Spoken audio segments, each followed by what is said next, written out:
Dear viewers, this is Dr.R.Abbdul Hameed from Do Remember series channel, that is Yadgar series channel. We are celebrating Independence Day with great enthusiasm every year. We have celebrated 78th anniversary of the victory of independence on 15th of August this year. On this occasion, the central and state government had organized many events in order to promote the spirit of patriotism, like Ghar Ghar Tiranga, which is a good sign. But one thing has to be said with regret, that the achievements of Muslim freedom fighters are being forgotten and they are not mentioned anywhere. Their sacrifice and achievements are being distorted, and this is a matter of concern. I did not deny this fact at all. It can be said that India has been blessed with the blessings of freedom after a long struggle, and everyone has made sacrifices for it, regardless of religion and nationality. The role of Muslims in India's freedom movement has naturally been very prominent, and they have played a central role in the War of Independence. Who could understand the pain and sufferings of the loss of power more than the Muslims? They were the rulers before British Raj. They have the pain of the loss of power because they had to be subjugated by the ruler, had to endure his pain. That is why the real fight for freedom from subjugation and slavery was also theirs. Who had to fight? It is very important to acquaint our new generation with the true history of freedom, with the true history of freedom war and the sacrifices of Muslims. The role of Muslims in Indian freedom struggle has been very prominent. Its history is written with the sacrifices and blood of Muslims. The role of Muslims in the freedom struggle can never be forgotten. But now, when we talk about the freedom struggle movement, it starts with Bhagat Singh and focuses on Pandit Nehru and Gandhiji, and hardly a Muslim name, Abul Kalam Azad, is remembered. No one knows the names of those forgotten freedom fighters who sacrificed their lives and property to save the honor and freedom of their motherland, and their sacrifices are generally ignored until now. It has been assumed that their political services are not mentioned and introduced to the new generation. A detailed mention of the sacrifices of the Muslims, Mujahideen, scholars, ulemas, and Muslim leaders from the beginning of the War of Independence to the achievement of the independence is certainly difficult but not impossible. Muslims have made the most sacrifice for freedom, but their sacrifices have been deliberately kept hidden. Those who have played with the history are themselves well aware that the movement does not mention the sacrifices of Muslims. The history of independence is incomplete. The history of independence is incomplete without mentioning the sacrifices of Muslims. Muslims were not behind the throne in liberating the beloved country from the clutches of the British Raj. In this episode, part 1 of Do Remember series of the Forgotten Freedom Fighters, I would like to mention the forgotten freedom fighters of 18th century, the Tiger of Mysore, Tippu Sultan, the Begum of Awadh, Begum Hazrat Mahal, and Ali brothers. Tippu Sultan has the reputation of being the first king of Kannada land to fight against the British. The first king of Kannada land to fight against the British. In the 18th century, when most of the southern royal families compromised with the British and surrendered with pension, Tippu did not surrender. Even though a series of difficulties fell on his neck, he fought with the British without bowing his head.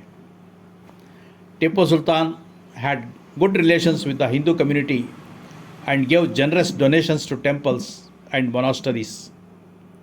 He implemented policies like land reforms and gave a pro people administration. It was Tipu Sultan who introduced silk to the Mysore state. Tipu was martyred fighting the British in the battlefield, fought four Mysore wars with the British, died on the battlefield while fighting in the Fourth Mysore War, and recorded in history as the first king to die in the freedom struggle. Recorded in the history as the first king to die in the freedom struggle.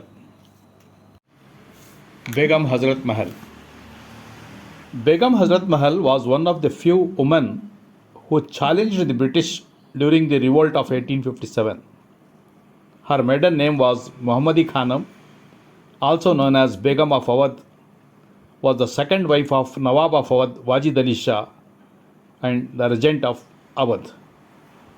Begum Hazrat Mahal was one of the first female freedom fighters, leading the battle in the first Indian War of Independence in 1857.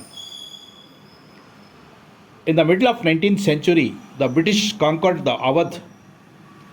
She filled her people with the spirit of struggle and led them. She was a brave woman who cheered the soldiers on the battlefield on an elephant and holding the sword in her hand. Begum Hazrat Mahal proved herself as a dedicated and powerful leader by uniting Hindus and Muslims against the British.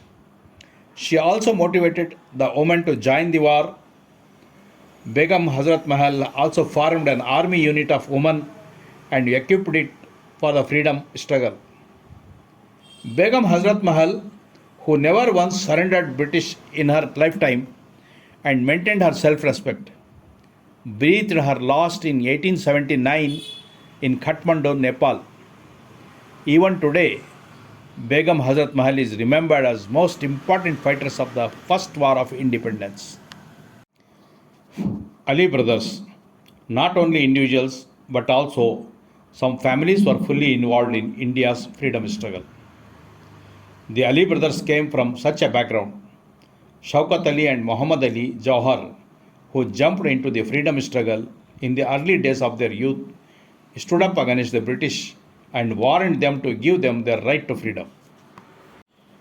Muhammad Ali Jauhar, a renowned poet and freedom fighter, was born on 10th December 1878 in Rampur, Uttar Pradesh. In 1911, Ali Jauhar started Weekly Comrade from Calcutta, which moved to Delhi in 1912. Most of the editorials and articles exposed the atrocities of the British government over Indians. The weekly thus banned in 1914 under the Press Act.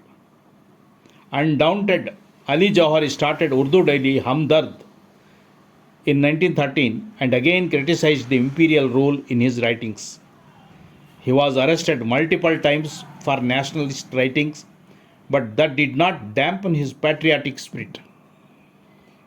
After being a political prisoner from 1915 to 1919, Muhammad Ali Jauhar emerged as a nationalist leader. He worked for Hindu-Muslim unity and urged people of all communities to join hands and fight off the British. Despite being unwell, Muhammad Ali Jauhar attended the 1930 Roundtable Conference, announcing that on the soil of England that he would not return to British governed India. I will not return unless you give freedom to our country, India. Bury my body on this soil, England, free nation. A few days later, he breathed his last on 4th January 1931 on the soil of England. But he was buried in Jerusalem by the choice of his relatives, families, friends, and admirers. Let me conclude this episode, part 1 of To Remember series of forgotten freedom fighters that is Yadgar series channel. Please do share with family and friends. It is very important to acquaint our new generations with the true history of our beloved country's freedom struggle. Thanks for watching. Please do subscribe for watching forthcoming episodes. R. Abdul Hameed official. Thank you. Thank you all.